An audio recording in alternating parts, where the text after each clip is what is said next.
I'm with Jane Allen of Dundas Community Services, and I'm Judy Chapala with the Loft Realty. And I'm looking forward to finding out very important work that Jane's organization does. So thanks for joining me today, Jane. Thank you for inviting me, Judy. You're welcome. Can you tell us, please, even before this pandemic started, what kind of services does Dundas Community Services provide for people, and what kind of demographic do you generally lean toward?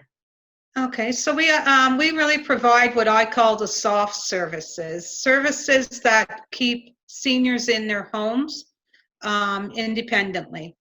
Our demographics are seniors and persons with disabilities in Dundas. So they have to reside in Dundas.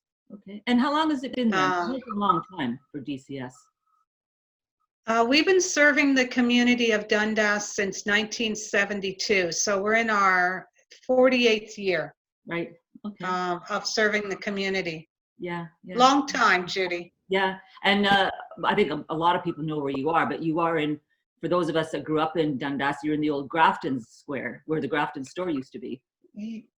Right. Yes, right down in the downtown core, and we call it the Valley Town. So we're right in the on King and Ogilvie for anyone looking for us. And what kind of services do you provide? Again, in sort of normal times, which I know you're still providing anyway. But what services do you provide for seniors? In normal times, we and we still are providing Meals on Wheels, a hot and frozen meal option. Our hot meals are delivered Monday through Friday, and our frozen meals are delivered every Wednesday. We have an assistant transportation program. We are still providing rides. We just have a very small amount of volunteers who are able to assist with transportation to medical appointments and local grocery shopping. They actually accompany our clients to appointments, and the grocery shopping, many of them now are grocery shopping for them, but we do have seniors who still like to stand in line and want to go in on their own, so our drivers wait in the car. Right. And just because of COVID-19, our clients now sit in the back seat, and they're self-distancing from our drivers. We're still providing our friendly visiting and our friendly calling are now combined as a friendly calling program. And so because they can't visit one-on-one, but they are still making that contact and by a telephone call. Our crisis intervention support program, our social worker is, of course, not making the visiting one-on-one, but they are making calls. So right now, our social worker is making around 23 calls a week, and many of those calls are reassurance phone calls, making referrals because things are still open for them, arranging for drop-off of forms that may need her to witness or her to complete, for our social worker to complete. Basically, she is doing all kinds of, she's doing her role as a social worker, but just not one-on-one, of course, because of self-distancing. Our information and referral is huge. We are Information Dundas, so we are still receiving calls, doing our best to problem solve, answer the calls, make referrals, and just again reassuring, that we're here for them. If they need grocery shopping, we have a list of volunteers. We are doing that match. Our volunteer services, again, is associated right now with grocery shopping, people driving people to the grocery store. We have a lot of reassurance phone calling for lonely and isolated seniors, and persons with disabilities. Our caregiver support, we do our by telephone, are reassuring caregivers, giving advice, doing some problem solving, around right now with seniors staying at home and people working from home. We're getting more calls from caregivers because they didn't realize that their mother, father, grandparent is having some hearing difficulties. So now the neighbors are home, working from home, and now they can hear the TVs blaring. And so we are getting, oh yes, we're getting, I have received many calls, and so is our social worker. So we're making some referrals there is some hearing, to get some hearing, their hearing checked. So there is some places still open. And they're doing that. They're being very creative, but we're taking care of those calls, and also doing some problem solving. And nicely enough, I've had the opportunity of dealing with that with my mother-in-law, so I was able to give them some tips on what to do, because they didn't, you don't really know that somebody has some hearing, they're hearing impaired until the neighbors start hearing it. And then you have to do something about it in the middle of a pandemic. Yeah. So do you have a need for more volunteers? You know what? We never say no to volunteers. We just keep putting them on the list because everybody has some specific talent or skill that they can do to assist. As time goes by, we're starting to see more needs, especially seniors who are staying in. They said over 70 plus that they really should not be going out at all. So I know we're just making deliveries, but the community in Dundas is amazing. Everybody has come forward. We have different places that are shut down. They're out driving around, delivering groceries, making phone calls, just doing whatever they can do for the community. So it's just amazing. Dundas is lovely, very community oriented. We have, with our friendly calling program, many people want to make friendly calls.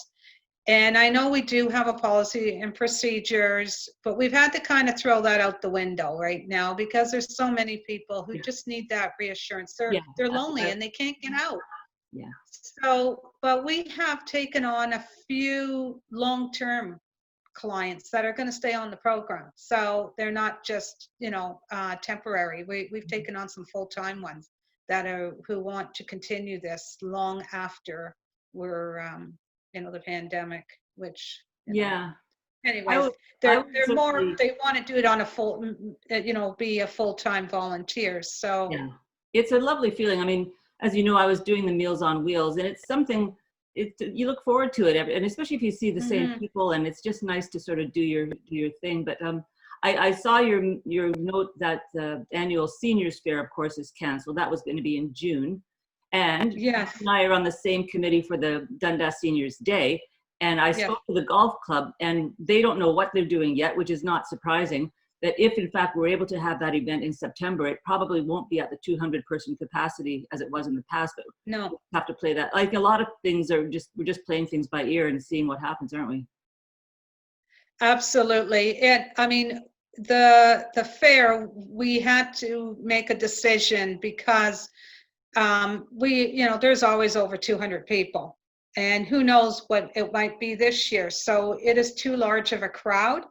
Yeah. And we wouldn't want to do a small one because we do put a lot of work and effort into it. And everyone that comes out, every year, people really, we have more and more vendors. So they they really, it isn't fair to choose, you know, a few people and leave everybody else out. Yeah. So we were postponing it, but now if we keep it going, then we're starting to get into where other people have things going on. Yes. And then it becomes a huge choice. And, Yeah. you know, we're really respectful of our community partners, and we really don't want to step on toes. So, but most importantly, many of the our community partners have canceled well into October. Mhm. They've canceled any of their fundraising events. Yeah. And so I just thought yesterday we're going to have to do something, and we had many calls, and so we just said that we would cancel and try again next June, because it is a seniors event. Yeah. June is Seniors Month, Yeah. and we want to keep it with, you know, with June as a seniors event, Mhm. giving back to the seniors. So unfortunately, we had to. This is our first time. This I is know. our Mhm. 14th year Yeah. of putting this on. Yeah. So unfortunately, I I know. mean, COVID-19 got in the way, and we can't risk seniors being out No, anyways. no, not at all. And it's Oh, just it'll work out. yeah. We'll wait until next year now. Yeah. How has your funding been affected at all? Or who does most of your funding for DCS? Okay, most of our funding comes from it's the LHINs, or the Ontario Health Team now. That right now, we're not sure what's, we know that they will fund us. We are receiving funding, but usually they sign what we call an MSAW agreement with the ministry, and we haven't done that yet. We're all ready, but we're waiting for them, and I'm not sure what's going on. I think that everything now is COVID-19, and that is is what they're kind of looking at right now and concentrating on. But I know that we've always been, they're our largest funder is the LHIN. United Way has come through. We did receive our funding through the United Way. So we're thankful for the United Way. But our City of Hamilton funds, each year we do an enrichment funding application. We haven't heard anything from the city. Okay. So we're a little concerned, Yeah. but we also know that what can we do, right? Well, And then I guess, and then we are, of course. Sorry, Judy. no, I just say a lot of people and organizations in the same situation. It's just so much uncertainty. Yes. And then our individual, we've had, our individual donators and our corporate donor and Rotary Club, they always come through for us. But so right now it's a waiting game. Yeah.